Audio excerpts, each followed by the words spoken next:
Hari ini kita membahas topik dosa yang jatuh dari langit. Saya adalah Gudao Yehua.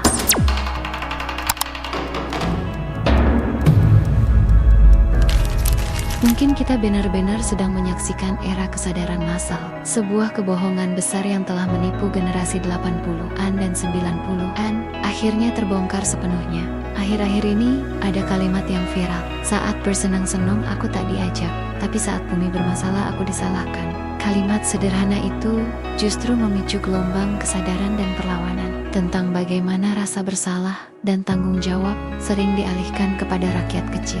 Kisahnya dimulai dari selembar kulit hewan di sebuah museum bea cukai. Seorang pembuat konten merekam video sambil menatap kulit itu dengan penuh perasaan. Nada suaranya tulus dan harapannya sederhana, ingin menyentuh hati orang-orang agar lebih peduli terhadap hewan. Namun, komentar warganet malah berbalik arah. Seseorang menulis dengan santai, "Aku kan nggak makan, nggak pakai kulit harimau. Paling dekat dengan harimau cuma waktu pesan ayam cakar rasa kulit harimau lewat online." Ada juga yang menimpali dengan nada geli, "Gajiku cuma 3.000 yuan, pakai baju bahan sintetis, jalan di musim dingin aja, penuh listrik statis. Terus kenapa aku yang disuruh mikirin lingkungan?" Sekilas terdengar lucu, tapi di balik canda itu tersembunyi konsep yang menakutkan, yakni alih tanggung jawab atau pembagian dosa secara tidak adil.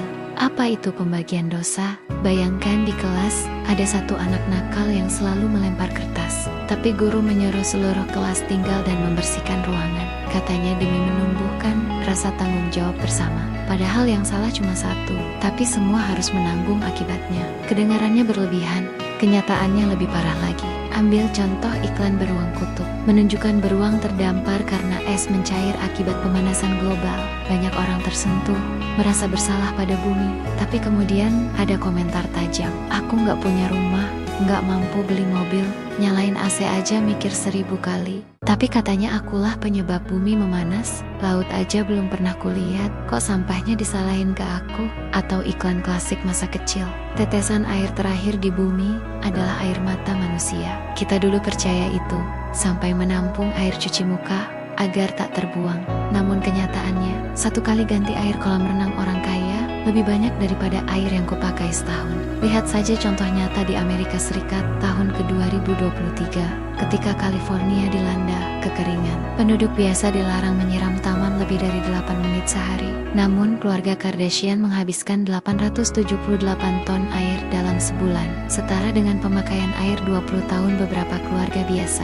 Aktor laga Sylvester Stallone menghabiskan 800 ton air hanya untuk menyiram tanaman di rumahnya. Mereka menikmati sumber daya tanpa batas, sementara rakyat kecil disuruh hemat air demi bumi. Tapi pembagian dosa ini tak hanya terjadi di isu lingkungan, ia juga menjamah dunia kerja. Saat perusahaan untung, bonus mengalir ke manajemen atas, begitu rugi.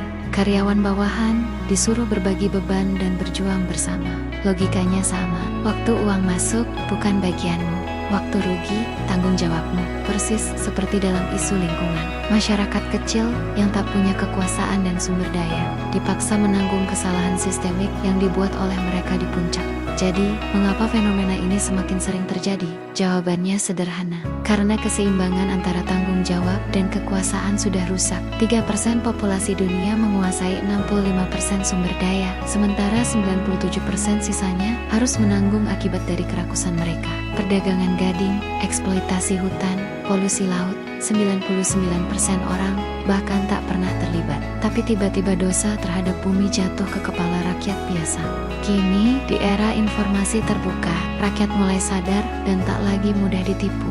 Kalau kekayaan tak dibagi, kenapa dosanya dibagi? Ketika mendengar kata lingkungan, kita berpikir itu berarti melindungi hewan dan alam. Padahal sebagian besar dari kita bahkan tak sanggup beli seafood, paling banter makan rumput laut. Masalahnya bukan karena orang kecil tak peduli lingkungan, tetapi karena mereka sudah muak dengan kemunafikan kaum elit. Seperti komentar pedas dari seorang netizen, "Putri miliuner bukan aku, tapi pemanasan global katanya salahku." Perlindungan lingkungan sejati bukan memaksa rakyat kecil mematikan AC, tetapi membatasi jet pribadi dan kapal pesiar para miliarder, bukan menegur ibu rumah tangga karena kantong plastik, tetapi menantang perusahaan besar yang mencemari laut dan udara. Karena bagaimanapun, semut takkan pernah bisa memikul dosa seekor gajah. Kamu setuju dengan itu bukan? Saya adalah Kudau Yehua. Untuk konten dan tulisan mendalam lainnya, silakan kunjungi halaman utama saya.